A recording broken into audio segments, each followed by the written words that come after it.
안녕하세요.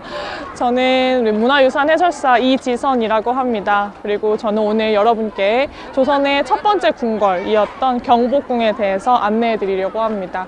오늘 저와 함께 보실 곳은 왕이 정치하는 곳 외전 중에서 가장 중요한 근정전, 그리고 공식적인 연회 장소를 열었던 경회루, 천천히 올라가서 가장 안쪽 깊숙이 조선의 가장 아픈 역사를 담고 있는 을미사변의 현장 건천궁까지 올라가도록 하겠습니다. 자, 저희가 온 곳은 경복궁에서도 가장 크고 웅장한 근정전이라는 곳에 왔습니다. 부지런할 근자에 정치할 때 정, 부지런히 정치하여 나라를 잘 다스리란 뜻을 가지고 있는데요. 현재 국보로 지정이 되어 있는 우리나라의 소중한 문화유산입니다. 저희는 조금 있다가 근정전 내부에 좀 더 아름다운 왕의 상징물들을 찾으러 가겠습니다. 바닥에 있는 고리가 앞쪽 라인에 계속 있을 거예요. 보이시나요? 이 고리가 어디에 사용됐을까요? 왜 바닥에 꽂혀 있었을까요? 정답! 천막을 고정하는 고리입니다. 차일고리라고도 부르고요. 보통은 차양을 치기 위한 고리입니다. 그러니까 상상해 보시면 돼요. 여기에 끈을 묶어서 크게 천막을 쳐서 앞쪽까지 가까운 높은 관직 신하들 안은 햇빛이 오거나 비가 내리는 날에는 천막 아래서 잠시 대기할 수 있다는 걸 의미하게 됩니다. 그래서 그런지 이 모든 차일고리는 앞쪽만 있어요. 아까 걸어오셨던 뒤쪽엔 전혀 없습니다. 그래서 그런 말들 해요. 억울하면 출세하라고. 저희는 지금 현재 근정전 앞에 와 있는데요. 가장 첫 번째 사방신의 남쪽 수호신인 주작 앞에 서 있습니다. 왕을 중심으로 가장 남쪽에 있는 주작, 그리고 왕 중심으로 좌측에는 청룡, 그리고 우측에는 백호, 마지막 북측에는 현무가 자리를 하고 있는데요. 그 외에도 많이 귀여운 동물상들이 있습니다. 같이 내려가서 보실게요. 자, 왕이 올라가는 길 삼도를 따라서 올라가면 근정전에 다다르게 됩니다. 근정전에 올라가는 길에 있는 아름다운 조각을 보여드리려고 하는데요. 이 조각의 이름은 답도라고 합니다. 밟을답에 길도자를 써서요. 그 안에는 2마리의 새가 조각되어 있는데 이 새는 전부 다 봉황입니다.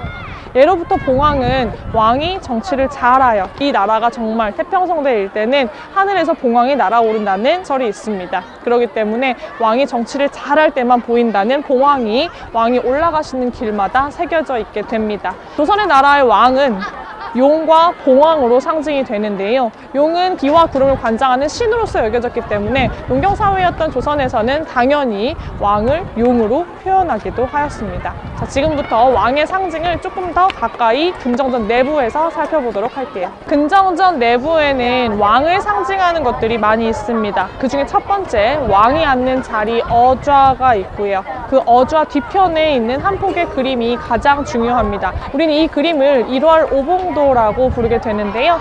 해와 달과 산봉우리 5개가 있다 해서 1월 오봉도라고 부르게 됩니다. 음양사상에 따라서 해는 곧 왕이요, 달은 왕비를 의미하게 되고요. 산봉우리 5개는 우리나라 한반도 동서남북 중앙을 나타내며 이 모든 국토를 왕이 다스린다는 뜻을 갖고 있어 왕의 큰 상징으로도 알려져 있습니다. 왕이 앉으시는 어느 자리에서나 이 그림은 항상 찾아볼 수 있는데요. 여기에서 궁금한 점은 있습니다.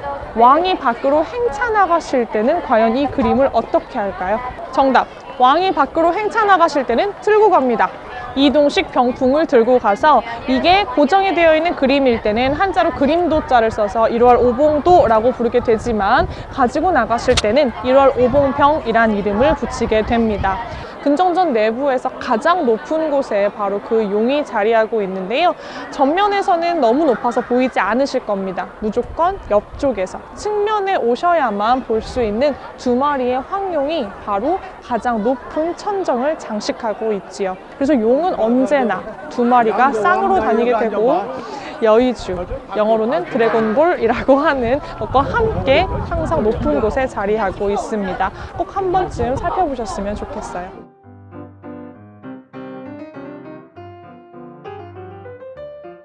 자, 저희가 오신 곳은 바로 경회루라고 하는 곳입니다. 경사스러울 경, 모일회, 경사스러운 모임을 했던 장소로 알려져 있는데요. 국가의 공식 연회 장소라고 보시면 되겠습니다. 조선 왕조실록에서 총 14번 경회루 연못에서 뱃놀이를 즐겼다는 기록이 나옵니다. 그 뱃놀이 14번 중에서 9번이 한 명의 왕이었는데요. 그만큼 놀기 좋아했던 왕이었던 거지요. 과연 어느 왕이었을까요? 정답! 연산군입니다. 혹시 흥청망청이란 말 아시죠? 그 흥청망청의 유래지가 됩니다. 흥청이란 단어는 본디 연산군 때 전국 팔도에서 얼굴 이쁘고 노래 잘하는 예인들을 불러 모아서 내려준 관직을 흥청이라고 부르게 됩니다.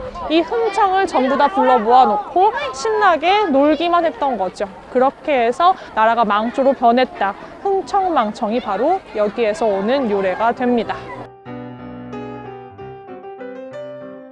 자, 저희는 경복궁의 가장 마지막 깊은 안쪽에 건천궁이라는 곳에 왔습니다.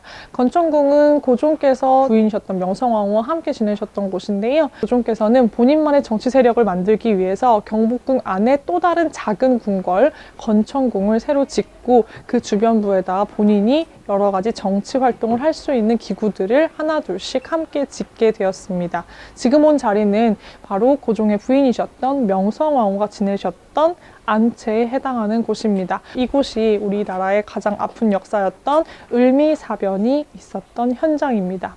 1895년 일제의회 살해당했던 명성황후, 바로 이 자리에서 일어난 아픈 사건이었는데 그 다음 해 고종께서는 1896년 러시아 공사관으로 피신하시고 그 다음 경복궁에 돌아오지 않으시고 현재 덕수궁, 경운궁으로 옮겨가시면서 대한제국을 선포하십니다. 사실상 고종이 떠나신 이후에 경복궁의 시대는 끝이 났다고 봐도 무방합니다. 이미 왕이 떠난 궁궐은 사용되지 않는 궁궐로서 빈 곳으로 남겨지게 되죠.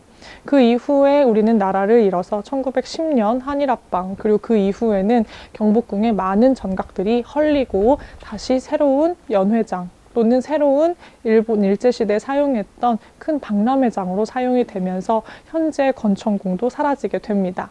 이 건천궁은 2007년 여러 가지 자료를 통해서 복원된 곳이기 때문에 조금 다른 궁궐의 모습과는 다른 모습입니다. 편히 다가갔으면 좋겠어요. 그냥 가볍게 가족끼리 또는 연인끼리, 친구끼리 산책을 오셔도 좋아요. 다만 뭔가 궁금한 사항이 있을 때 좀 더 가깝게, 친근하게 많은 설명을 드리는 해설사입니다. 경복궁뿐만 아니라 많은 다른 궁궐을 조금 더 편안하고 쉽게 설명드리는 일을 하고 있는데요. 제 개인적인 견해로는 궁궐은, 특히 역사는 책으로 보거나 글로 읽기에는 한계가 있다고 생각이 들어요. 가깝게 와서 바람도 느끼시고 궁궐의 예전 모습을 천천히 둘러보시면서, 그리고 제가 함께 드리는 조금 더 가깝게 다가갈 수 있는 해설을 통해서 더 많은 기억과 추억을 남기셨으면 하는 바람입니다. 궁궐에 대해서 많이 배우려고 생각하신다기보다는 그냥 편하게 잠시 도심 안에서의 여유를 즐긴다 생각하시고 궁궐을 둘러보시게 되면 조금 더 좋은 장면과 좋은 기억으로 아마 가깝게 다가가는 궁궐을 느끼실 수 있을 것 같습니다. 오늘 들어주셔서 감사합니다.